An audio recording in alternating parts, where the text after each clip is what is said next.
Então, nosso primeiro tema é a identificação do paciente. E eu começo perguntando a vocês, né?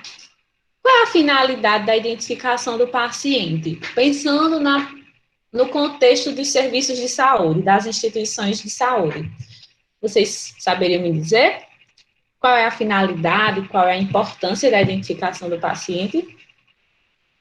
E como deve ser realizada a identificação do paciente? Como é que vocês imaginam que deve ser realizada? Qual é as formas de identificação daqui para o final da aula? Então, pessoal, eu trouxe um estudo de caso para vocês. Eu vou ler e no final vocês vão ter que refletir sobre essa pergunta aqui, que é como você irá realizar a identificação desse paciente. Como a gente está falando de uma aula de identificação, esse caso vai ser sobre identificação do paciente. Então tem toda uma história para vocês contextualizarem, imaginar, né, aquele cenário, e vocês vão ter que pensar como é que vai ser, como é que eu faria para identificar esse paciente. Eu vou ler agora aqui, e aí a gente vai pensar um pouquinho, tá certo? E eu quero que todos participem, tá certo? Não só as mesmas pessoas, não, mas que outros colegas ficam bem calados durante as aulas. Então, vamos para o primeiro estudo de caso. E aqui agora vocês entraram na disciplina de fundamentos. A partir de agora, vocês vão lidar muito com estudos de casos nas próximas disciplinas, cirúrgica, clínica, saúde da mulher. Então, é bom vocês começarem a criar mais intimidade, se adaptarem a estar vendo esses tipos de casos para vocês refletirem. Prestem bem atenção. Hospital de emergência superlotado, com pacientes pelos corredores aguardando vaga para internamento. Bem clássico, né? Isso aqui nos nossos serviços de saúde, principalmente nos hospitais de emergência. Superlotados, pacientes no corredor, esperando uma vaga para internamento. Uma família vítima de acidente automobilístico, genitores e filhos, ou seja, os pais e o filho, está aguardando atendimento. A genitora está com suspeita de traumatismo craniano, consciente, está orientada e está com hematoma na região periorbital, nessa região aqui ao redor do olho. O genitor, que é o pai, né, o esposo, tem uma fratura no maxilar, deslocamento de clavícula, né? Vamos lembrar aí das aulinhas de anatomia, quais são essas estruturas, maxilar, clavícula, e está um pouco sonolento, né? Então, o que é que ele tem o pai? Ele está com a fratura de maxilar, ele tem um deslocamento de clavícula e está sonolento. E o filho tem uma fratura no maxilar, sem outras alterações clínicas. Os genitores, por estarem mais debilitados, ficam nos leitos, aguardando vaga para hospitalização, né? Ou seja, hoje é a esposa. O filho aguarda sentado no corredor por estar clinicamente bem estável. O filho desse casal estava melhor, então ele ficou no corredor aguardando. A questão é, né, agora para reflexão. Você é técnica em enfermagem e assume o plantão, ok? Vê que deve administrar soro antitetânico, IM, né, intramuscular, no paciente Valdir Italiano Ferreira Júnior. Como você iria realizar a identificação desse paciente? Deu para entender? Depois a gente vai retomar esse caso no final da aula para a gente ver exatamente qual seria o modo ideal, né, de se identificar esse paciente. E aí, de onde surge, né, professora, essa questão da identificação do paciente? Desde sempre se exigiu a necessidade de identificar os pacientes. Vou até ampliar aqui. Mas, como foi observado ao decorrer dos anos, que existiam vários motivos pelos quais os pacientes eles eram submetidos a procedimentos errados, a administração de medicamentos errados em decorrência da má identificação desse paciente, da identificação não correta desse paciente. Com o tempo, foram se surgindo as necessidades de olhar esse cuidado com maior atenção, porque isso faz parte do cuidado da gente, identificar o paciente corretamente. Em abril de 2013, o Ministério da Saúde, ele instituiu a portaria 529. É uma portaria do Ministério da Saúde. E o que é que essa portaria traz? Ela traz o Programa Nacional de Segurança do Paciente. Porque mundialmente observou-se que é necessário que a gente garanta uma segurança na assistência ao paciente. Existiam, sim, temas muito importantes e fatores muito importantes que geravam assistência não segura. E aí foram elencados quais são as principais causas de danos ao paciente que impossibilitam assistência segura.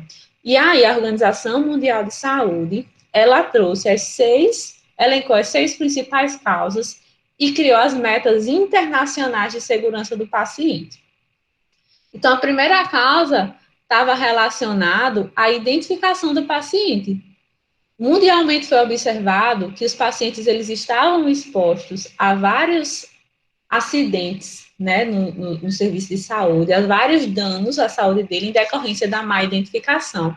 Então, a primeira meta de segurança do paciente mundialmente é o quê? É garantir a identificação correta do paciente, que é o tema de nossa aula hoje. Como é que mundialmente foi instituído isso? O que é que eu faço para garantir que o paciente seja corretamente identificado? A segunda meta foi melhorar a comunicação entre os profissionais de saúde, porque observou-se que a falta de comunicação ou a comunicação de má qualidade entre os profissionais de saúde também geram danos, geram erros nos serviços de saúde.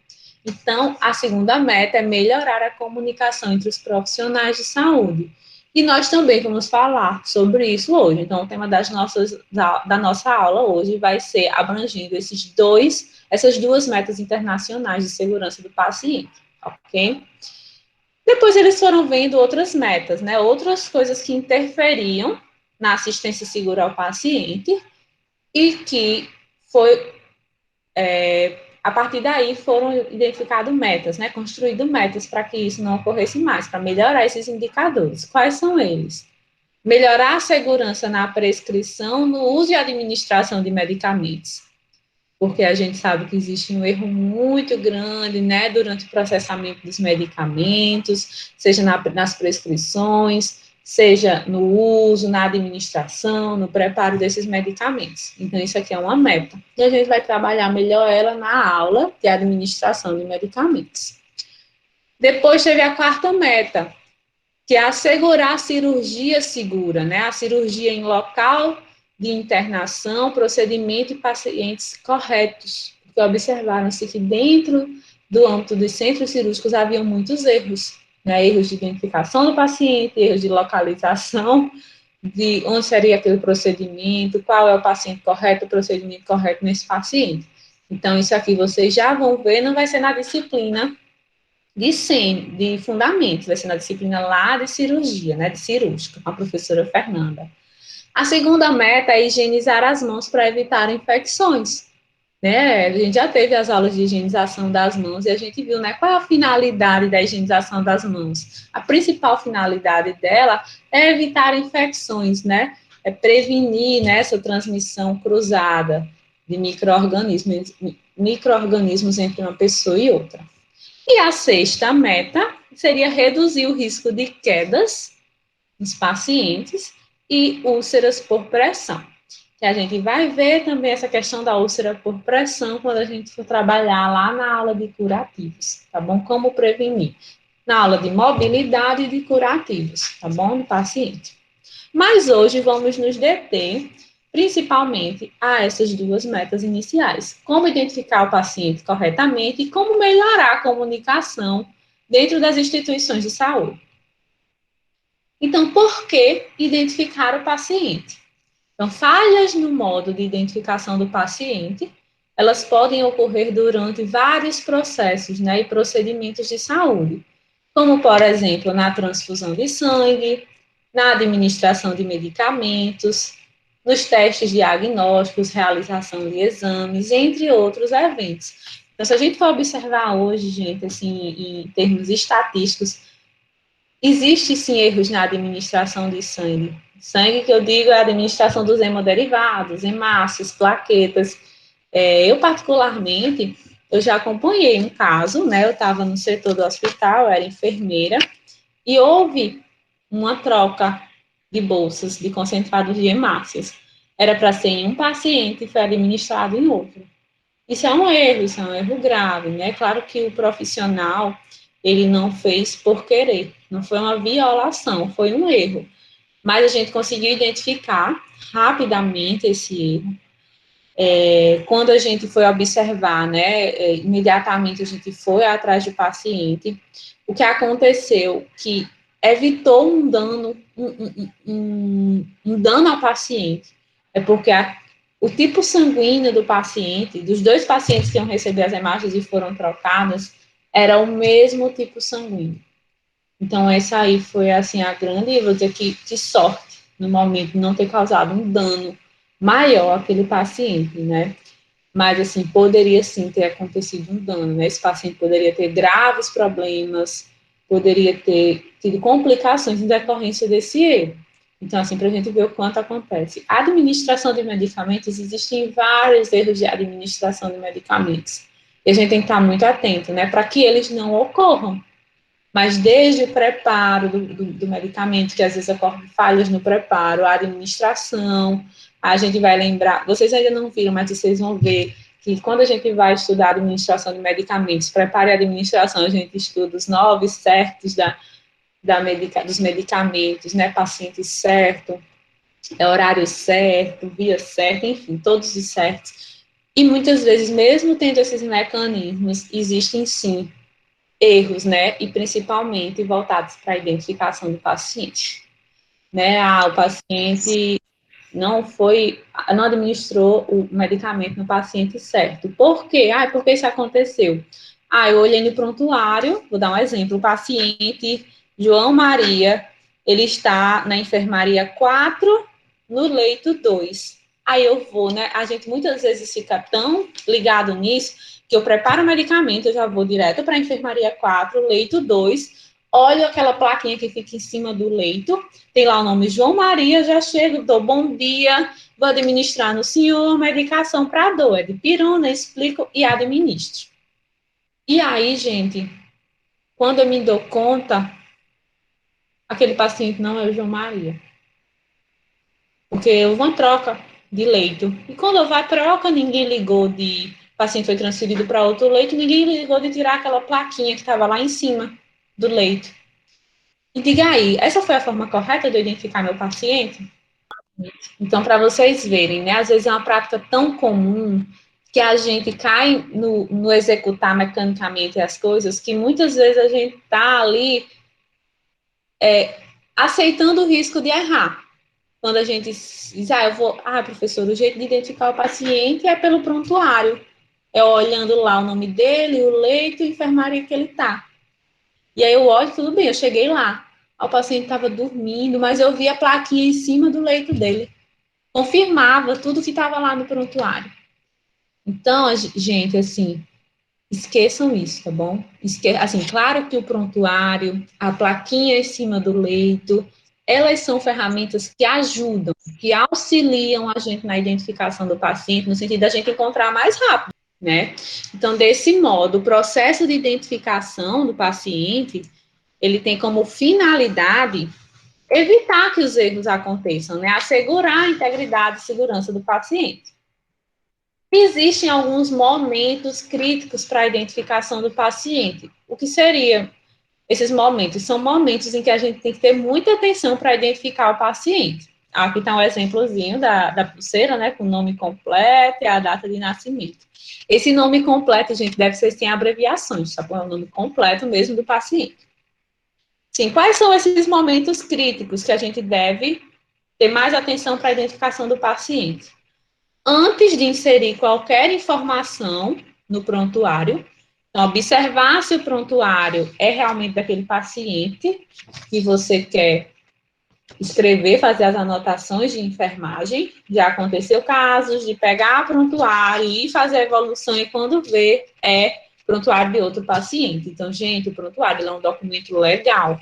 Vocês devem ter tido aula de prontuário, né? Tiveram com a professora Anne. Então, a gente não pode estar rasurando prontuário, né? Um documento legal, um documento pessoal daquele paciente. Então, a gente tem que realmente evitar rasuras. E aí, a gente tem que ter muito cuidado antes de inserir informações no prontuário, para a gente saber se realmente aquele prontuário ele corresponde ao prontuário do paciente que a gente está realizando os cuidados.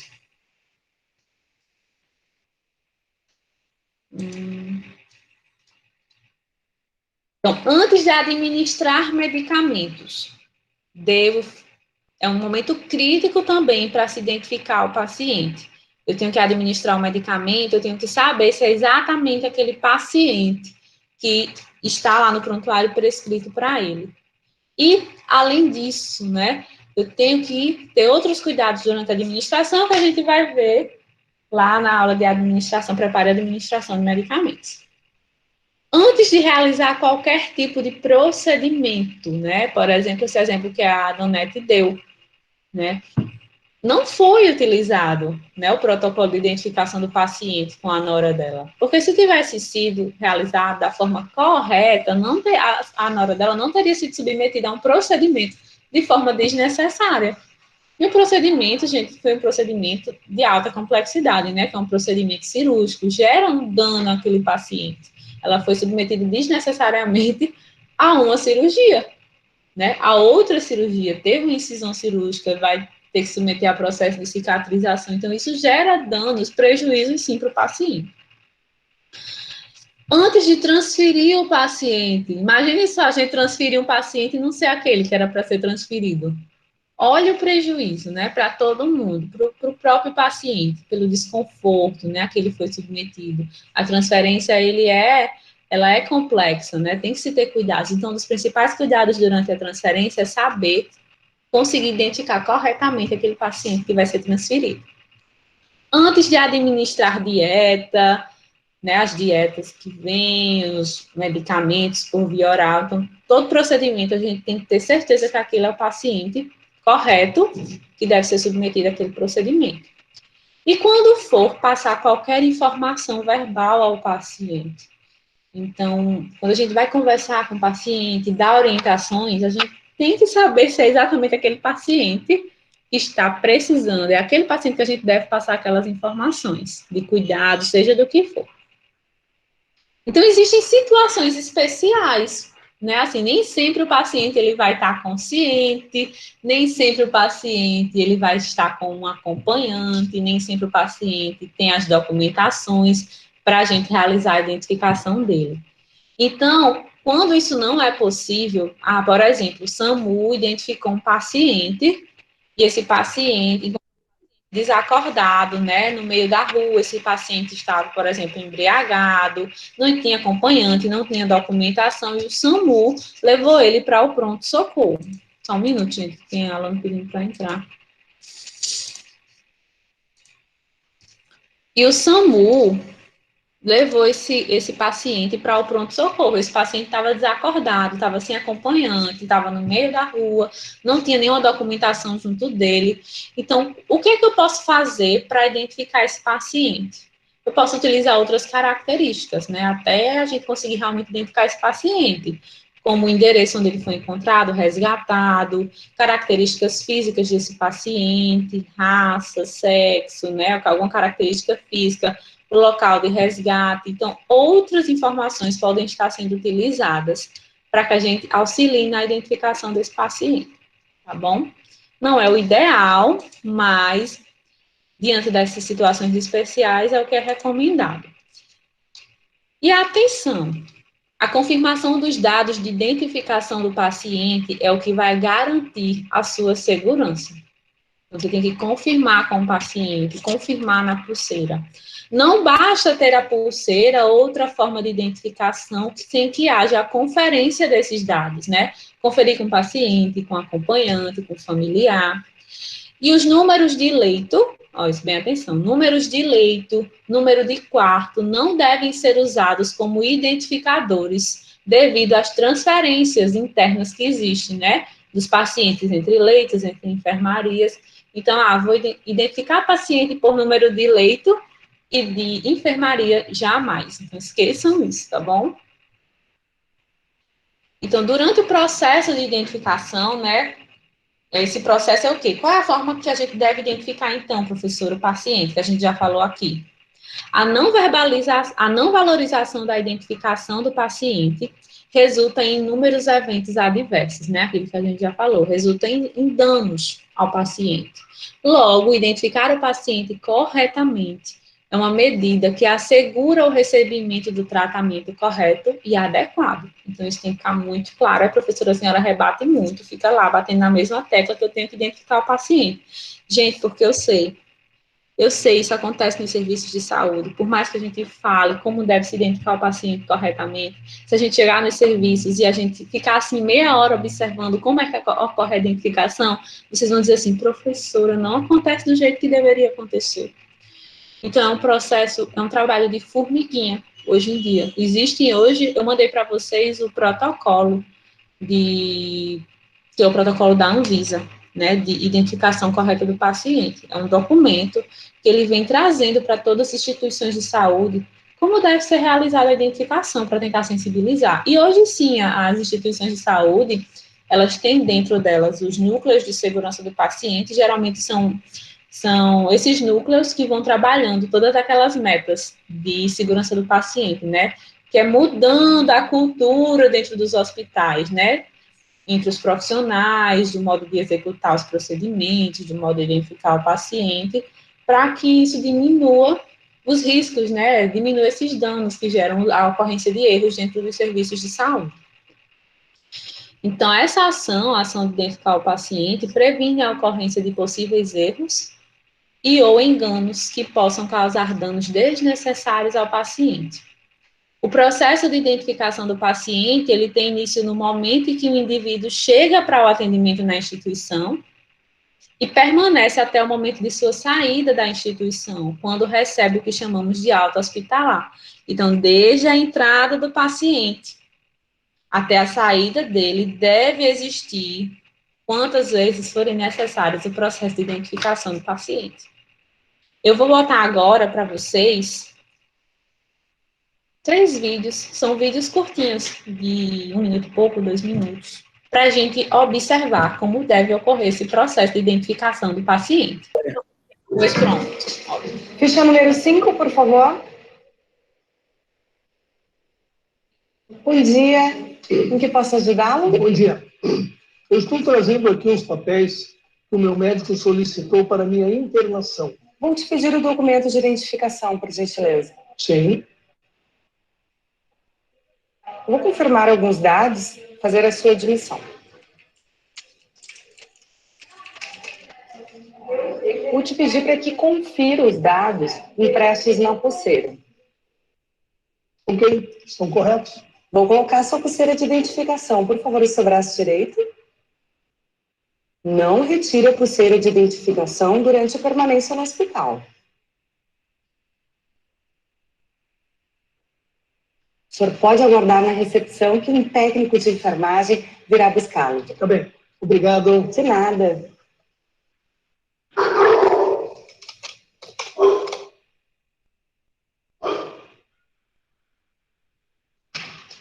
Senhor José Luiz de Oliveira? Sim, sou eu. Bom dia. Bom dia. Eu levá-lo para realizar o seu procedimento. Sim. O senhor pode me confirmar seu nome completo e data de nascimento? José Luiz de Oliveira, 3/10/46. Por gentileza, vou confirmar seus dados com a sua pulseira. Está certo. Podemos ir. Você pode sentar aqui? Sim.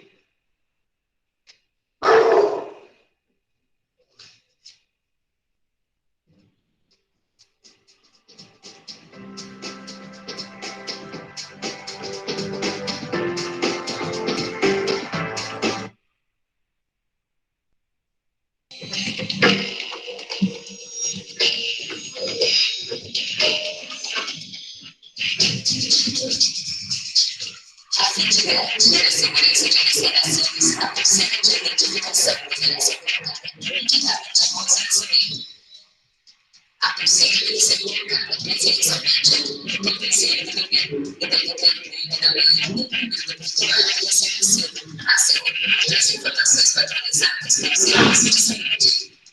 Em todos os momentos em que recém-nascido foi operado, para ser responsável legal, tem recolhido informação e identificação de sua pulseira previamente. Deve ser solicitada a identificação para a informação dos dados do pulseira recém-nascido. Este ato de consideravelmente procedimento utiliza as habilidades e contribui com a segurança do paciente.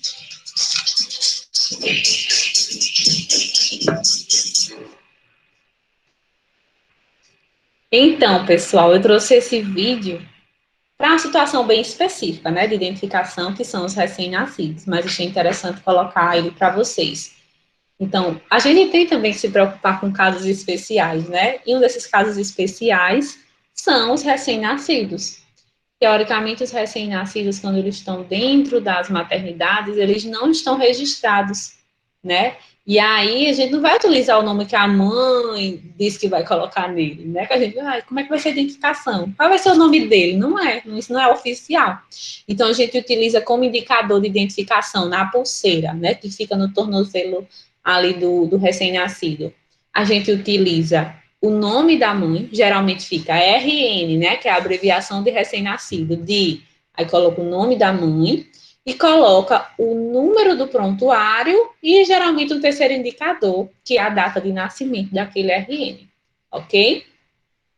Quando são gêmeos, aí você coloca, né, RN1, RN2, para você saber identificar, tá bom? E coloca que são gêmeos, ok? Então, existem várias estratégias, depende do que o serviço ele vai preconizar, ele vai instituir para que ocorram essas diferenças de identificação. Alguns serviços, hoje em dia, o que é que eles utilizam, né, para alerta do profissional? Porque como são muitos pacientes, a gente nunca sabe, né? É difícil, às vezes, a gente saber que tem 2 pacientes com um nome igual. Então, alguns serviços, lá naquela porta de entrada, como aquela do primeiro vídeo que mostrou, né, o senhor indo lá para ser admitido no hospital, que ele ia realizar uma cirurgia, naquele momento, o próprio sistema, ele identifica, por exemplo, que existe uma outra pessoa com um nome igual, que são os homônimos, né? Então, o que é que ele faz? Para o profissional saber que existem 2 pessoas com nomes iguais, algumas instituições, eles utilizam como se fosse uma identificação. Por exemplo, eles colocam um hashtag na frente ou depois do nome daquele paciente. Porque aí, quando o profissional, ele pega o prontuário, ou ele vai confirmar na pulseira que ele vê que existe um sinal específico, como, por exemplo, hashtag, aí ele sabe, aqui no serviço, quando tem um hashtag, ou quando tem que é o jogo da velha, né, que a gente chama quando tem a estrelinha, porque é para prestar atenção que existe outro paciente com o nome igual desse paciente. Então, tem que ter mais atenção ainda para que eu não esteja fazendo procedimento, administrando medicamento, dando informações ao paciente incorreto. Tem que ter mais cuidado na identificação desse paciente. Então, assim, hoje em dia, o que é que o Ministério da Saúde, a Anvisa, a Organização Mundial de Saúde, eles trazem? Vocês têm que utilizar ferramentas que facilitem a identificação do paciente, que evitem que a identificação não seja feita corretamente. Então, vamos para o nosso último vídeo aqui dessa rodada. Nesse vídeo, vocês vão observar como foi que ocorreu a identificação. Isso aqui é um caso bem específico, é bem interessante. Então, prestem atenção.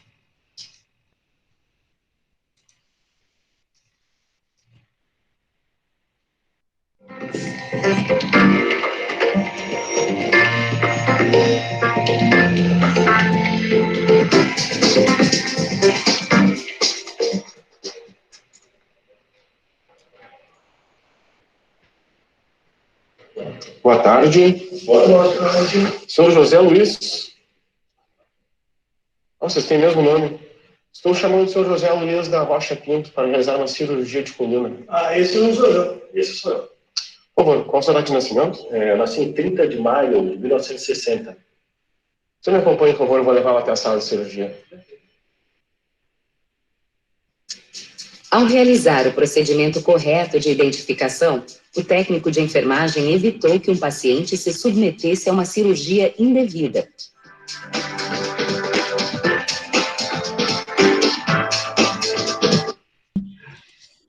Então, gente, falando da pulseira de identificação, ela é uma ferramenta muito importante, é uma ferramenta que é recomendada, né, para identificação, para auxiliar na identificação do paciente. Primeiro, a gente deve confirmar com o paciente a sua identificação e, em seguida, confirmar com os dados da pulseira. Então, eu cheguei, olhei o prontuário e só fui conferir com o dado da pulseira do paciente. É suficiente? Não, eu tenho que confirmar com o paciente. Caso o paciente não possa confirmar, você confirma com o familiar ou acompanhante que está lá presente. Então, o que é que deve ter nessa pulseira, né? Pelo menos 2 indicadores de identificação. Nome completo do paciente, sem abreviações, data de nascimento, são os principais. E aí, geralmente, os serviços trazem um terceiro, que pode ser o número do prontuário, o nome da mãe. Então, existem vários indicadores que a gente pode estar utilizando para identificar esse paciente, salvo aqueles casos especiais, que é mais difícil a identificação, que a gente falou, né? Quando o paciente está desacordado, ele está sem documentação, não tem nenhum acompanhante, então a gente vai utilizar das principais características até que a gente consiga identificar quem é aquele paciente de fato. Então, a pulseira de identificação, hoje em dia, o que é recomendado? Para identificar o paciente, ela tem que ser uma pulseira branca, não ter cor, para facilitar a nossa leitura, ela tem que ser legível e ela não pode ser rasurável, uma pulseira que seja resistente à umidade, né, ao suor, a tudo de modo geral, para que ela não se apague, para que ela não rasgue com facilidade. Então, existem já uns materiais específicos para essas pulseiras de identificação nos hospitais. Existem também, além da pulseira de identificação, a pulseira de identificação para classificação de risco, que ela não é para em si identificar o paciente, mas fazer com que o profissional identifique alguns fatores de risco naquele paciente. Então, como as meninas colocaram, eu acredito que acho que foi Gorete no início da aula, falou, mas eu vejo mais as pulseiras para dizer se é urgência, emergência, né? Que são essas de classificação de risco. Então, existem sim umas pulseiras que são utilizadas, eu coloquei até aqui, que ela é diferente da identificação do paciente, que deve ser branca, mas são pulseiras que trazem a cor, né? Classificação de risco, se o paciente ele deve ser atendido com urgência, muito urgente, emergência, urgente, pouco urgente ou não urgente. Essas pulseiras, elas geralmente são utilizadas nas portas de entrada dos serviços de pronto-socorro, porque o paciente vai passar pela classificação de risco e ali vai identificar quem necessita de mais urgência ou menos urgência para ser atendido, ok? Existe também, hoje em dia, eles estão trazendo pulseiras, além da pulseira de identificação, né, as pulseiras de risco, classificação de risco não no sentido de urgência ou emergência, mas tipo, pulseiras que auxiliam o profissional a identificar se aquele paciente tem alguma alergia, risco de queda, se o paciente está em isolamento, aqui tem de membro afetado, se é um paciente que está recebendo hemocomponentes, se tem um paciente com risco de evasão do hospital. Então, assim, hoje em dia, a gente está cada vez mais ampliando essas ferramentas visuais para que o profissional garanta segurança na assistência dele. Porque, por exemplo, se eu tenho um paciente, ele está com a pulseira de identificação dele, a pulseira branca, né, que é a de identificação, com o nome, data de nascimento, prontuário. E, geralmente, ele tem uma segunda pulseira, que é essa pulseira de alergia. Se eu sei que no serviço que eu trabalho, a pulseira de alergia ela é de cor vermelha, então, na hora que eu vou administrar um medicamento naquele paciente, aquela pulseira, ela me alerta muito mais para a questão de alergia. Eu vou dizer, eu tô vendo, o senhor tem alguma alergia? Eu vou confirmar com ele, mas é alergia a quê? E vai conversar mais sobre ele, sobre alergia, para evitar, né, que exista a possibilidade desse paciente desenvolver uma alergia a, por exemplo, um medicamento que se administre. Um paciente que está em isolamento. Professor, o que é o isolamento? Acho que vocês lembram da aula, vocês tiveram com a professora Simone, que ela falou das precauções, né? Tem precaução por gotículas, precaução por contato, precaução por aerossóis. Então, às vezes, esses pacientes que estão com alguma doença transmitida, por exemplo, por aerossol ou por contato, eles ficam em isolamento. Isolamento de contato, paciente que está com alguma doença que seja transmitida por contato. Isolamento por gotículas, paciente que tem alguma doença que seja transmitida por gotículas. Isolamento de aerossol, que é um dos mais comuns, assim, a gente vê, realmente fica o paciente em um quarto específico, que os pacientes que têm alguma doença transmitida por aerossol. Então, na hora que você vê, chega no serviço, na passagem de plantão, você vai cuidar de um paciente, que você observa que ele está com a pulseira de isolamento, aí você diz, oxe, não pode acontecer, meu colega não repassou nada sobre o isolamento desse paciente, mas essa pulseira me alertou, vou para o prontuário ver qual é, que isolamento ele está, né, que tipo de isolamento ele está, eu vou conversar com o enfermeiro do setor, qual é o isolamento que esse paciente está, né, por qual motivo ele está em isolamento. Então, hoje em dia, existem várias ferramentas para garantir um cuidado mais seguro, garantir uma assistência de forma eficaz. E uma das principais coisas que eu trago para a identificação do paciente, né, que eu sempre comento, quem já assistiu aula comigo sobre isso, sabe que é o quanto eu falo, gente, que a gente tem que aprender a incluir o nosso paciente no processo de cuidado dele. Então, o paciente ele tem que participar do processo de cuidado dele. Não sou eu não tenho que encarar o meu cuidado apenas como uma obrigação que eu tenho que executar. O paciente ele tem que entender o porquê que ele está passando por aquele cuidado, por que é necessário aquele protocolo. A exemplo da identificação, né, o que a gente está falando hoje aqui. Então, a gente tem que empoderar o paciente para ele participar do processo de identificação dele. Então, de nada adianta os profissionais de saúde estarem comprometidos em seguir bons resultados sem o envolvimento do paciente e dos familiares. É necessário que o paciente assimile e participe do processo de identificação.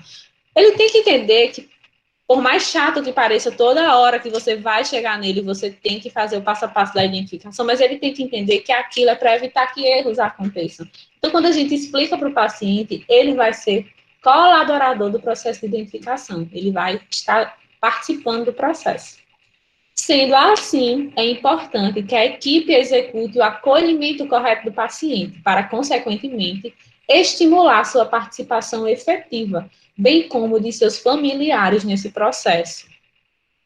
Ao adotar tal postura, todos os envolvidos compreenderão a importância dessa ação, né, que é a ação de identificação do paciente. Então, lembre-se sempre de solicitar aos pacientes e seus acompanhantes a confirmação de todas as informações de identificação, seja antes de receber os medicamentos, submissão a qualquer procedimento ou a exames. Iniciativas como esta colaboram na redução de erros e amplia a quantidade de vidas salvas, produzindo assim uma assistência de qualidade. Comunicação efetiva. Esse é o tema da nosso segundo momento de aula hoje. A gente falou primeiro sobre a identificação correta do paciente e a gente agora vai partir para a segunda meta internacional de segurança do paciente, que é a comunicação efetiva. Então, o que é a comunicação e como ocorre, né, essa comunicação?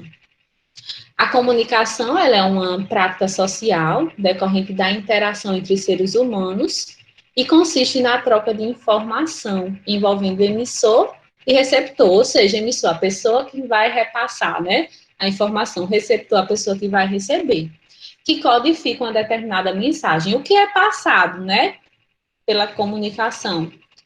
É uma mensagem, ok? Então, a comunicação, ela é uma mensagem codificada.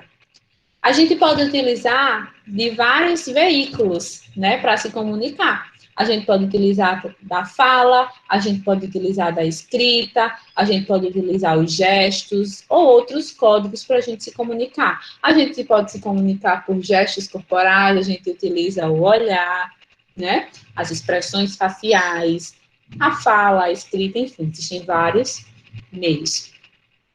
Outro elemento presente na comunicação é o ruído. Então, durante a comunicação existem ruídos, que é o quê? Aquilo que atrapalha o entendimento da mensagem, o que atrapalha que essa mensagem ela seja transmitida. Então, isso aqui são, assim, elementos fundamentais para a gente entender o que é a comunicação. A comunicação ela é uma mensagem codificada, onde vai existir um emissor a pessoa que vai repassar, um receptor, ela pode ser realizada através da fala, escrita, gestos, códigos, e existem os ruídos, né, que é aquilo que vai atrapalhar a nossa comunicação. Então, como e quando ocorre a comunicação nas instituições de saúde? Gente, então, assim, vocês falaram, de modo geral, alguns momentos, né, de quando ocorre essa comunicação. Desde a entrada do paciente no serviço, nas reuniões, na troca de plantões, entre os profissionais, entre o profissional e o paciente. Então, assim, de fato, a comunicação, ela ocorre a todo instante. E a comunicação, quando eu falei lá naquele primeiro slide que a comunicação, ela não ocorre apenas pela fala, já foi para despertar algum gatilho em vocês, porque nos serviços de saúde, a gente não se comunica só verbalmente, não, né? A comunicação, ela ocorre de várias formas, ela acontece a todo tempo. Se não verbal, por fala, entre os profissionais, profissional-paciente, ela acontece de forma gestual, ela acontece de forma escrita, pelos prontuários, pelos protocolos, né? Pelos procedimentos operacionais padrão que existem nos postos de enfermagem. Então, a comunicação, ela ocorre a todo instante, seja ela verbal ou não verbal, ok? Uma das principais ferramentas de comunicação sobre o paciente entre profissionais é o prontuário, né? Com as nossas anotações. Por isso que as anotações de enfermagem, ela é tão importante. Elas não são colocadas lá só para a gente registrar o que fez, o que não fez, e o outro colega não lê, não. Elas são colocadas como meio de comunicação para garantir um cuidado continuado, tá bom? Então, assim, chegou no posto de enfermagem e eu não tive tempo nem de observar os cuidados anteriores, as anotações que meu colega fez nas últimas 24 horas, isso é errado. A gente tem que, sim, olhar as anotações. Aquilo é um instrumento oficial de comunicação. É o prontuário, que tem as anotações, registros multiprofissionais. Então, assim, ninguém falou do prontuário, né? Mas vocês fiquem atentos. Vocês têm que observar o prontuário como uma ferramenta de comunicação entre você, seu paciente, e o restante da equipe que está prestando um cuidado. Porque o ideal também é que a gente se reúna em equipe multidisciplinar para a gente discutir sobre os cuidados com aquele paciente. Mas nem sempre isso acontece. E mesmo que a gente discuta verbalmente, se isso seja enriquecedor, a gente tem que registrar isso no prontuário, que é o documento oficial de registro de cuidados ao paciente, das decisões, diagnóstico, cuidados, né? Tá tudo ali, tá bom? Então, a comunicação, ela ocorre a todo instante nos serviços de saúde. Tem que ocorrer. Como vocês bem colocaram, entre o profissional e o paciente, entre os profissionais, desde a porta de entrada, a todo momento. Esse quando, a todo instante, ela está acontecendo. Entre os serviços pessoais, as pessoas que ficam lá na admissão, entre o pessoal da administração e as pessoas que estão em cuidado direto, entre o pessoal da limpeza e as pessoas do setor que estão prestando os cuidados diretos ao paciente. Então, ela ocorre a todo momento, ok? E a partir disso, que foi instituída a segunda meta internacional de segurança do paciente, que é a comunicação efetiva.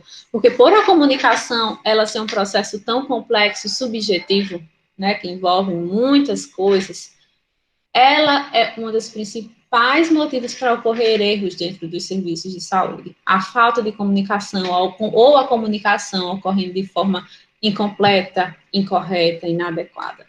A informação passada de forma incompleta, a informação passada de forma inadequada, ela pode gerar, sim, a ocorrência de erros e danos ao paciente. E eu trouxe um problema para vocês, para ver como vocês iam resolver isso aqui. Vou ler, todo mundo, e vocês me dizem o que é que vocês fariam. Hospital universitário com superlotação e grande demanda de pacientes no setor da obstetrícia. Então, pensa aí, vocês estão lá, pensa no HU, né, lá de João Pessoa. Vocês estão lá em João Pessoa, no hospital universitário, o setor está superlotado, e vocês estão no setor de obstetrícia lá do HU. Você é técnica em enfermagem responsável pelos cuidados da paciente Juliana Alves de Oliveira. Então, você é a técnica de enfermagem naquele setor e hoje você está responsável pelos cuidados da paciente que tem nome Juliana Alves de Oliveira.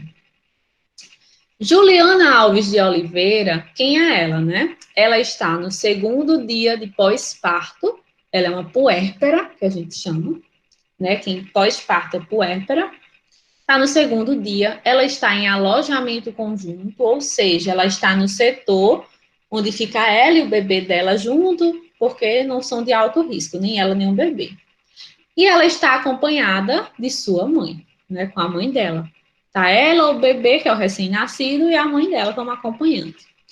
A paciente está consciente, ela está orientada, e ela está referindo dor na mama esquerda e fissura no mamilo. Então, ela chegou para você, ela referiu. Eu estou com dor na minha mama esquerda e observei uma fissura. Também estou com cólica uterina. Aí, ela está com micção presente, né? Ela está fazendo xixi normal, presente, e evacuações ausentes, né? Então, ela não teve eliminações de fezes conforme o normal para ela. A acompanhante, que é a mãe dela, refere que não amamentou nenhum dos 5 filhos e sugere a introdução de leite artificial para o neto dela, recém-nascido. Você, que é o técnico responsável por Juliana, auxilia Juliana durante a amamentação e observa que a recém-nascida está com dificuldade de pega, né? De pega para amamentar. Durante o plantão, a paciente informou ter conseguido evacuar, que no início ela disse que não, né, estava ausente, e informou também a diminuição das cólicas uterinas, ok? Então, daqui de cima que ela disse que estava com cólica e estava com evacuações ausentes, já lá para o final do plantão, durante o plantão, ela disse, chegou para você, que é do técnico, disse, eu consegui evacuar e minhas cólicas diminuíram. Beleza, vamos para o caso aqui.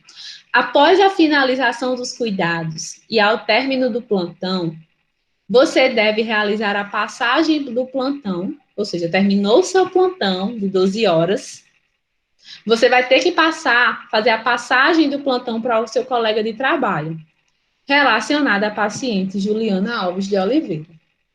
Como vocês realizariam essa passagem de plantão? O que seria isso? O que é que eu quero perguntar assim? Quais as informações que vocês passariam sobre Juliana para o colega que vai receber o plantão? Então, vamos lá, vamos continuar. Depois eu vou retomar esse caso lá no final.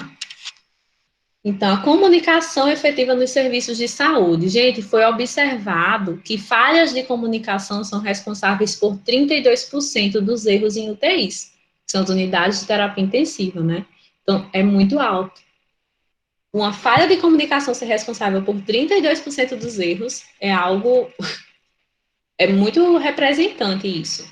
Então, com a diversidade de processos e rotinas que fazem parte do dia a dia dos profissionais de saúde, muitas vezes se gasta mais tempo no preenchimento de informações sem que a comunicação chegue a fluir a ponto de ser eficaz. Ou seja, muitas vezes a gente escreve, que é importante, tem que ser registrado, mas aquela informação que a gente escreve, ela não se torna uma comunicação, uma informação para o nosso colega. Então, a gente tem que aprender a ler, a gente se comunicar de forma não verbal também, né? A gente utilizar os instrumentos que são preenchidos como meio de comunicação entre os profissionais e os pacientes também.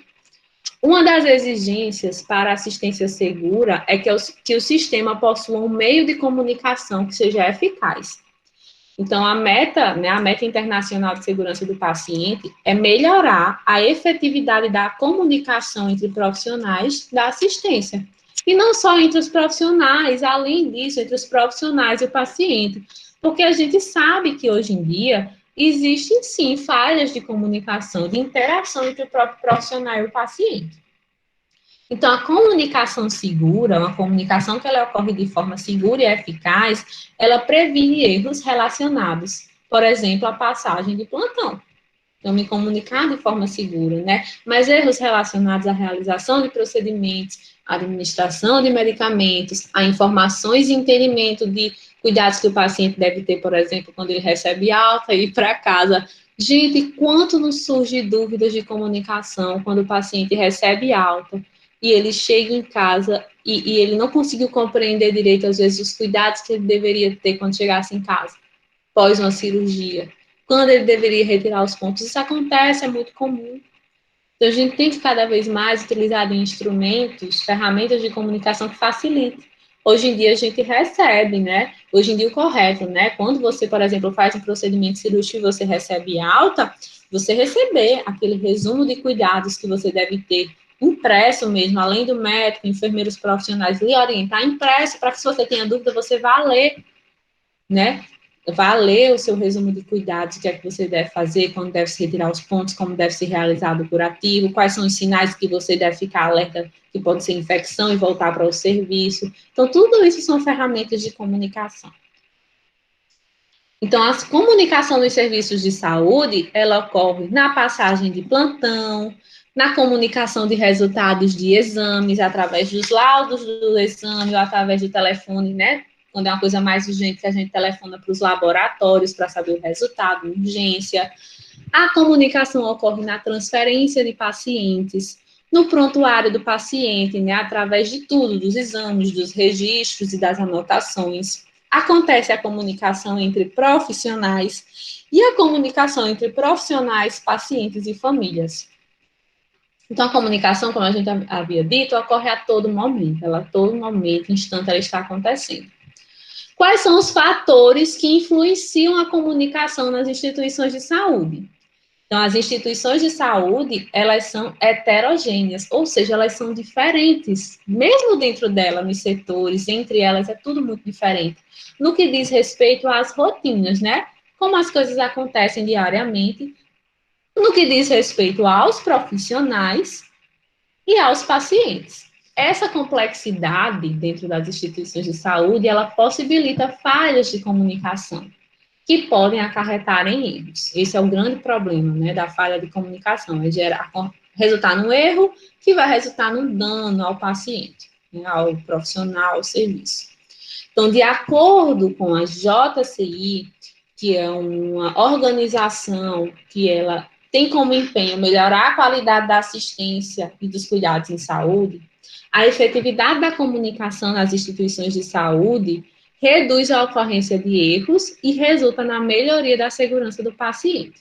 Então, eu trouxe aqui os 4 principais fatores que influenciam na comunicação nas instituições de saúde. Primeiro, a variabilidade na formação dos profissionais. O que seria isso? Os vários profissionais que existem, né? E mesmo dentro desses profissionais e dessas categorias, a variabilidade de formação. Muitas vezes, nas instituições de educação desses profissionais, a gente não trabalha, ou trabalha de forma diferente o processo de comunicação. Então, essa variabilidade influencia na comunicação nas instituições de saúde. Outro fator, a comunicação ficar restrita a uma categoria. O que é que acontece, né, algumas vezes? As categorias se unem, a enfermagem se une para discutir um caso, a equipe médica se une para discutir um caso, os fisioterapeutas se unem para discutir um caso, mas a comunicação ela fica restrita àquela categoria. Não existe uma comunicação multidisciplinar, interprofissionais. Não existe aquele encontro de reuniões multiprofissional, que é o que é recomendado hoje. Eu vou discutir o caso da paciente Juliana, né, que é o do nosso caso. Então, eu não vou discutir só com a enfermagem. O ideal hoje é que se existam momentos de rodas de discussão de caso, onde participe o enfermeiro, o técnico de enfermagem, a equipe de enfermagem de modo geral, os médicos responsáveis, os profissionais que estão, né, no cuidado direto daquele paciente, se for um nutricionista, um fisioterapeuta, um psicólogo, por exemplo, e eles discutam o caso daquele paciente, porque isso facilita a comunicação. A comunicação ela vai ser muito mais ampla, porque cada profissional vai colocar seu ponto de vista, o que foi observado, sua visão, e aí eles vão montar um plano de cuidados em conjunto. Não vai ser um plano de cuidados fragmentado, cada um faz sua parte.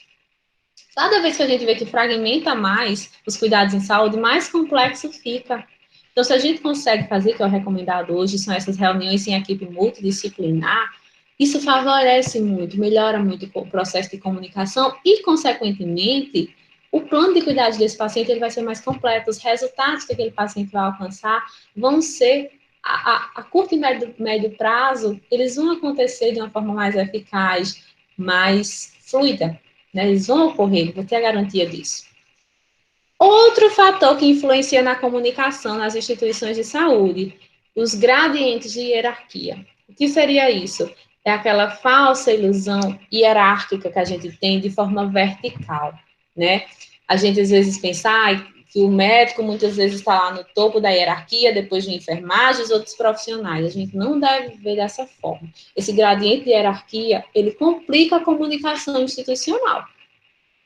A comunicação eficaz. Se vocês forem ver no artigo que eu enviei para vocês sobre comunicação, ele é um artigo de 5 páginas, ele é bem interessante. Ele fala exatamente disso.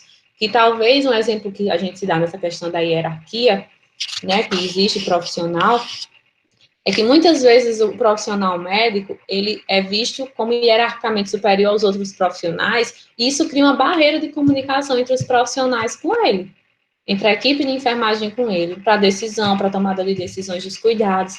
Isso não deve acontecer. A gente, quando fala em reuniões multidisciplinares entre profissionais, ela deve ocorrer de forma horizontal, onde cada um é responsável, é parte integrante e responsável e importante do processo de cuidar daquele paciente. Então, essa questão de gradiente de hierarquias, ela dificulta muito o processo de comunicação. Isso deve realmente ser muito trabalhado nas instituições de saúde. Outro problema que influencia na comunicação das instituições são os problemas comportamentais, né, gente? Que aí está relacionado realmente aos hábitos, né? Os hábitos que a gente cria, às vezes, com o decorrer da nossa vida, a gente muitas vezes não quer aderir, os profissionais não querem aderir aos protocolos, ao que é preconizado pelo serviço para facilitar, né, esses processos, e às vezes nosso comportamento diante da comunicação, com a dificuldade de comunicação. Então, todos esses problemas comportamentais também influenciam para que a comunicação ocorra de forma eficaz nas instituições de saúde. Então, a falha na comunicação, trouxe aqui a falha na comunicação como um gerador de riscos ao paciente. A comunicação entre os profissionais de saúde é uma função crítica, né? Ela exige muito cuidado, ela é crítica realmente, porque o cuidado, ele depende muito que ocorra essa comunicação eficaz. Logo, a falta de comunicação e os erros de comunicação podem afetar a segurança do paciente. Então, tanto quando ela não ocorre, como os erros na comunicação vão afetar o paciente. Quando a informação enviada é recebida com precisão, os processos são realizados de acordo. Porém, se houver falhas nesse processo, o trabalho pode ser interrompido e o atendimento do paciente pode estar ameaçado. Então, eu trouxe um vídeo aqui para mostrar a vocês um processo de comunicação. Um minutinho, gente.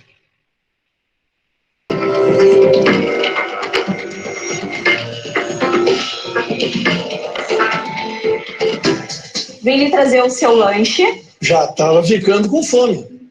O seu nome completo e data de nascimento, por gentileza. Eduardo Ruben Cole. 13/10/46. Certinho. Mais tarde eu volto para buscar a bandeja. Muito obrigado. Boa tarde, senhor Eduardo. Boa tarde. Mas o senhor não deveria estar comendo. O senhor tem um exame que precisa estar em jejum. Mas eu nem sabia que eu ia fazer exame hoje. Ninguém informou que o senhor não poderia comer? Não. Uma moça chegou aqui, me ofereceu um lanche. Mas não diga que é por causa disso que eu vou perder o exame. Infelizmente, para sua cirurgia acontecer, esse exame precisa ser realizado. Mas se eu não como mais nada, então vou tentar reagendar ainda para hoje o exame e comunicar isso ao médico. Mas por que trouxeram esse lanche? Lamentavelmente, houve uma falha na comunicação, mas eu vou verificar o que aconteceu e retorno assim que possível. Certo. Se você conseguir, me avise. Mas pode ficar tranquilo, eu não vou comer mais nada.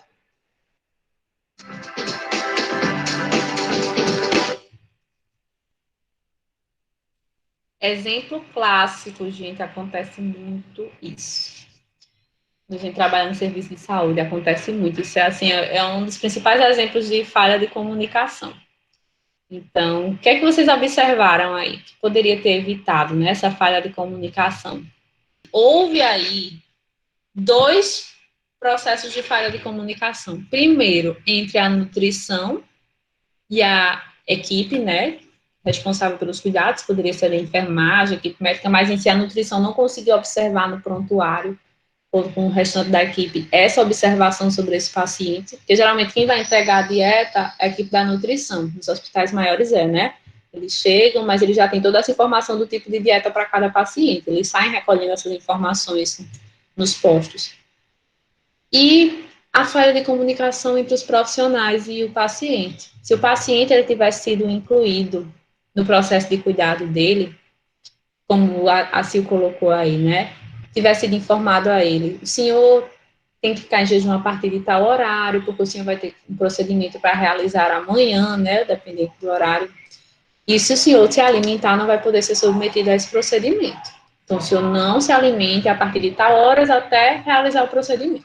Explicasse ao paciente, por mais que a equipe de nutrição não tivesse conseguido observar que ele teria que estar em jejum para realizar um exame, mas quando chegasse lá, o paciente estava participando do processo de cuidar dele, ia dizer, eu não posso me alimentar.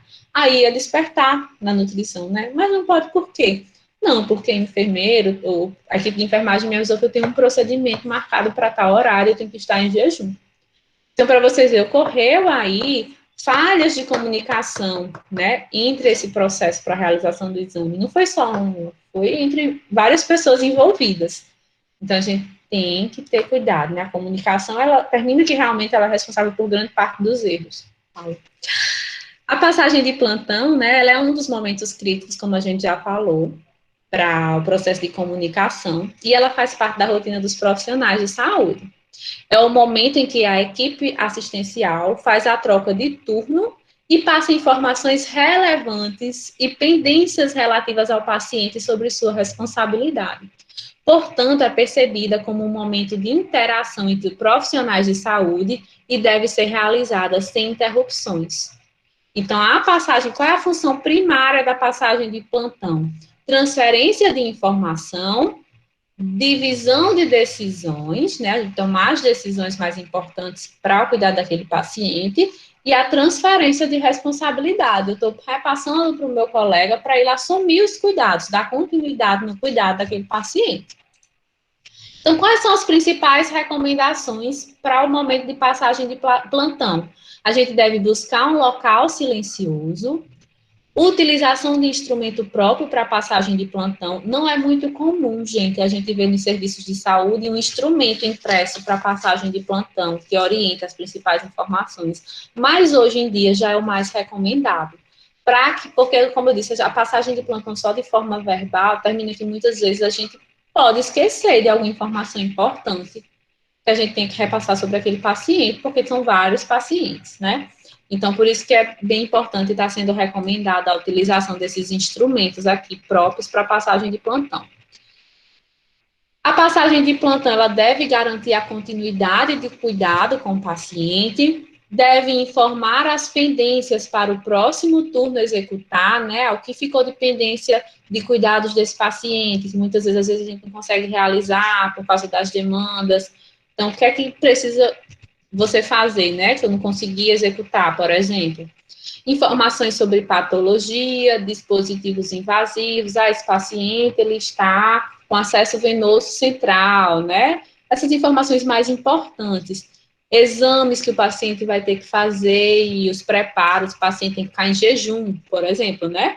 Isso é uma informação importante. A gente acabou de ver um vídeo. Ó, o paciente ele vai ter que ficar jejum a partir de tal hora. Eu já informei esse paciente, mas reforce com ele, né? Para que se a nutrição chegar com algum, o setor da nutrição chegar com alguma dieta que pode acontecer, ele não se alimentar, né? Ele informar que ele tem que estar em jejum por causa do exame. Então, isso faz parte de todo o processo de comunicação para que as coisas aconteçam da forma correta nos serviços de saúde. A gente também deve informar na passagem de plantão as intercorrências observadas durante o turno com o paciente, né? Se houve alguma intercorrência, algum problema com aquele paciente. Informar os riscos do paciente. O paciente está com risco de queda, está com risco de úlcera por pressão, a gente tem que estar movimentando ele de 2 em 2 horas, né? Alterações na dieta, se houve, os sinais vitais, né? Então, os sinais vitais dele estão estáveis, está ok. Não observei, exemplo, observei que a pressão dele, agora no final da tarde, ela está aumentando. Está aumentando, tem que ficar atento para a pressão arterial. Então, aqueles dados mais objetivos e importantes para quem está assumindo cuidado, ficar alerta. E também devemos repassar as informações da equipe multiprofissional, né? Se houver aquela reunião multiprofissional, repassar que houve para discutir o caso do paciente e quais foram as principais informações. Isso vai depender de cada caso do paciente, mas, de modo geral, essas são as principais recomendações que devem ser atendidas durante a passagem de plantão.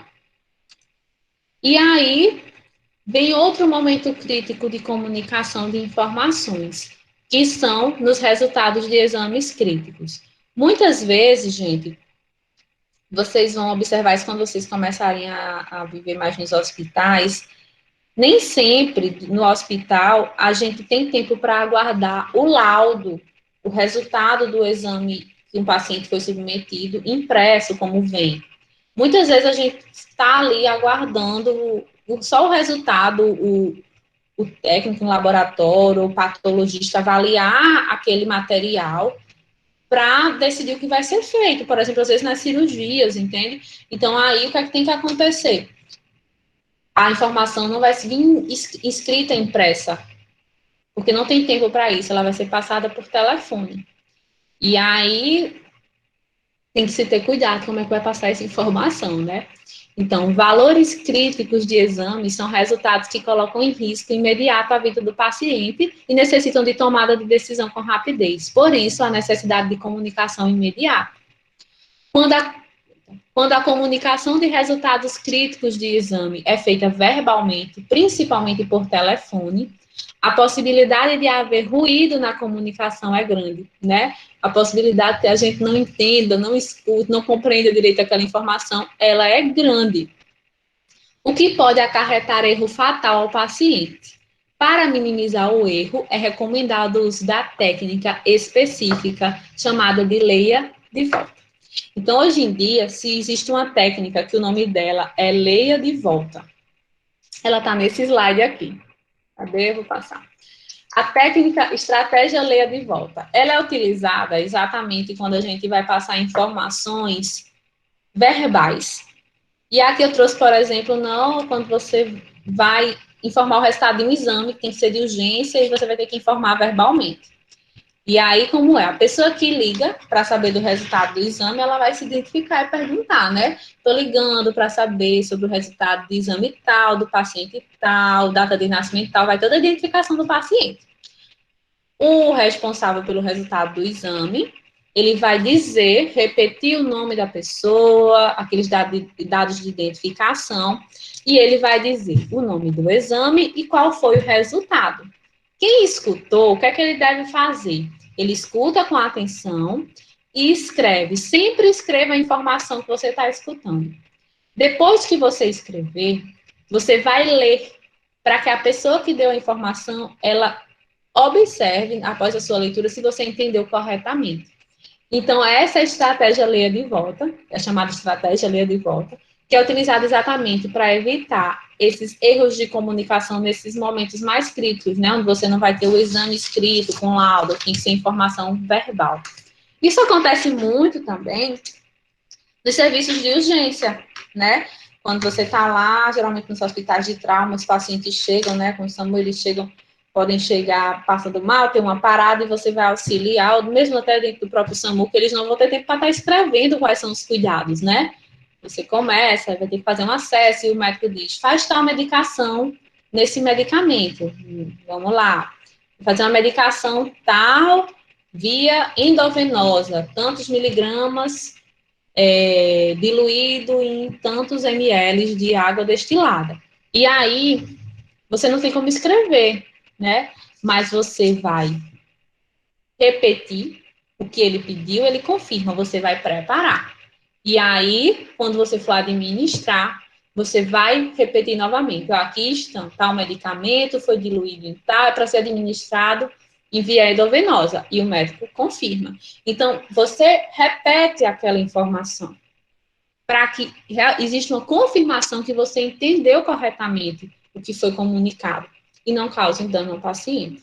Então, existe, exatamente quando acontece esses tipos de comunicação, urgência e emergência verbal, a gente utiliza dessas estratégias, e quando a gente pode, tem tempo de escrever, no caso do resultado de exame com urgência, a gente utiliza a estratégia leia de volta. Tá bom? Eu já vi isso aqui. E aí, gente, tem a comunicação com os pacientes, né? A comunicação com o paciente, eu também classifico ela como um momento crítico de comunicação, porque a gente deve, sim, saber como se comunicar com o paciente da gente.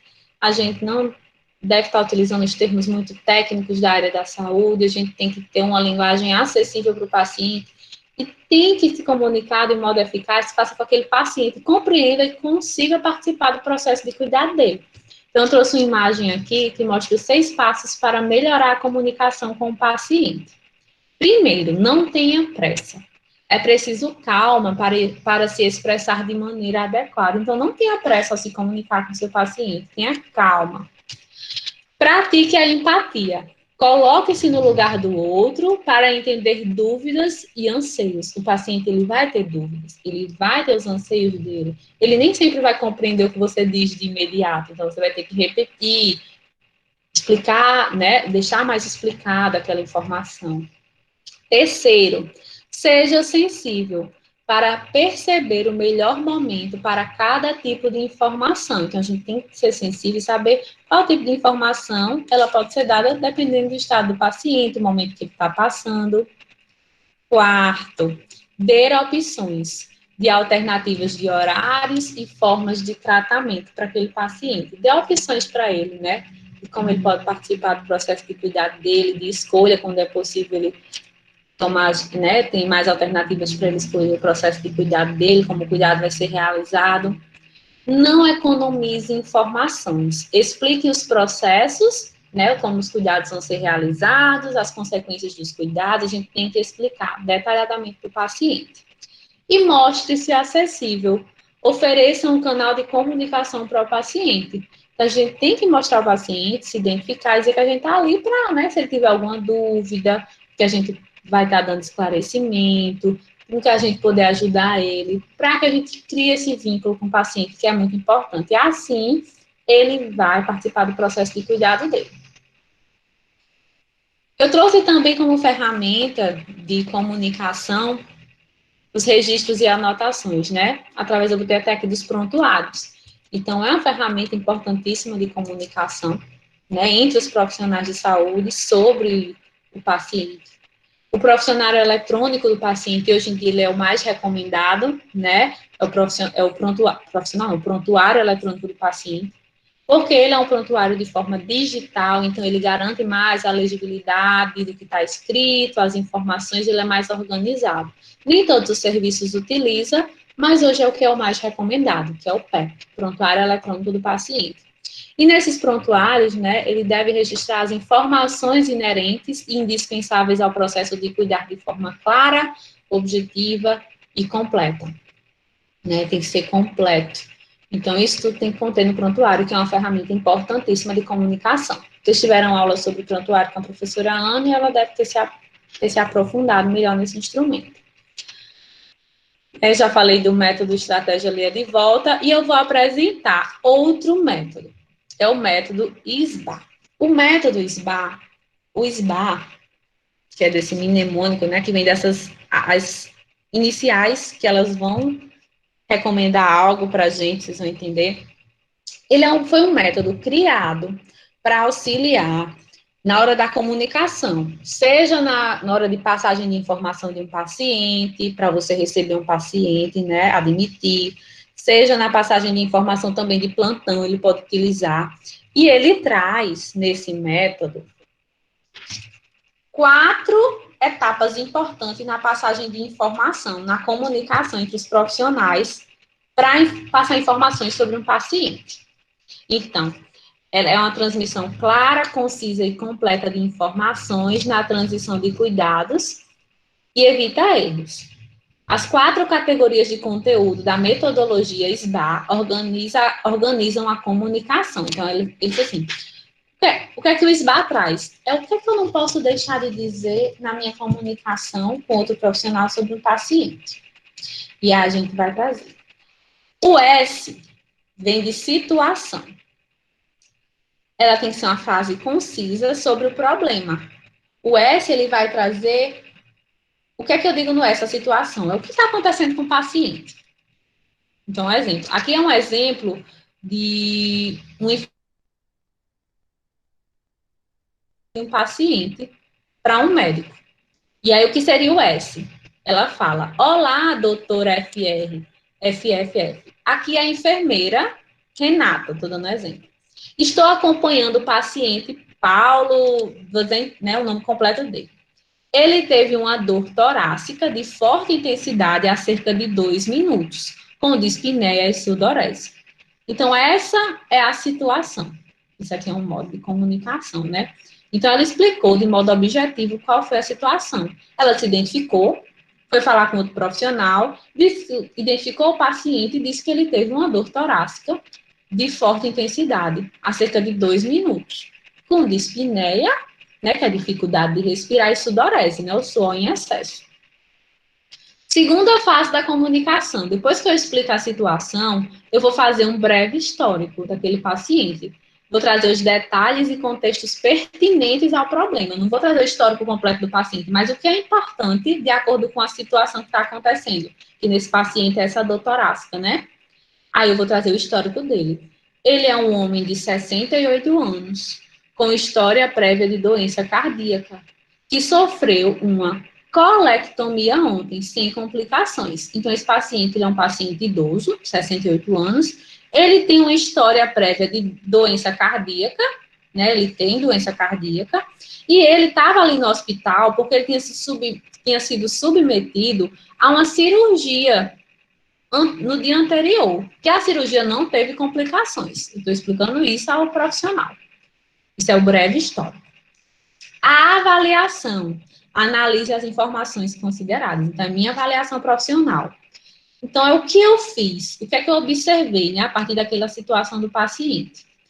Aí ela disse, eu pedi um eletrocardiograma para esse paciente. Minha preocupação é que ele esteja tendo um infarto ou uma embolia de pulmão. Ela já foi dizendo, né? Foi a avaliação dela, ela disse o que ela fez e o que é que ela está preocupada, o que é que ela está pensando que pode ser, né? A avaliação dela. Então, ela disse, o paciente estava com uma dor torácica, sudorese, ele é um paciente idoso, ele tem história de doença cardíaca. Eu já pedi um eletrocardiograma e eu estou preocupada que ele esteja com infarto ou embolia, certo? Pulmonar. E a última letra do SBA, que é a recomendação. É o que é que eu recomendo enquanto profissional. Ela botou, é muito importante que o senhor venha imediatamente. Então, ela é enfermeira, ela fez ali o que ela podia, ela disse, minha recomendação é que o senhor venha o mais rápido possível para atender esse paciente, né, no que compete ao profissional, que seria o médico, nesse caso. Então, o SBA, ele trouxe de modo resumido aqui, ó, como seria passado informação, nesse caso não foi na passagem de plantão, nesse caso aqui foi uma informação realmente sobre um estado, uma situação, um quadro que aconteceu com o paciente, e a enfermeira observou, já foi tomando os cuidados iniciais e entrou em contato com o médico que estava responsável por esse paciente para ele vir, mas foi um processo de comunicação. Então, o SBA, ela é uma ferramenta que ela orienta a comunicação, quando a gente vai dar alguma comunicação sobre um paciente. E aí ele sempre traz, SBA, eu tenho que falar da situação, eu tenho que fazer um breve histórico, eu tenho que falar da avaliação, o que é que eu fiz daquele paciente, o que eu acho que pode, e o que eu acho que pode estar acontecendo ali com ele como problema, e eu tenho que dar minha recomendação, ok? Então, já terminando. Então, gente, quais as vantagens do SBA? Ele facilita a comunicação entre os profissionais, né? Uma ferramenta que não é obrigado que você utilize, mas já está sendo recomendada para você padronizar o modo das pessoas se comunicarem nos serviços de saúde.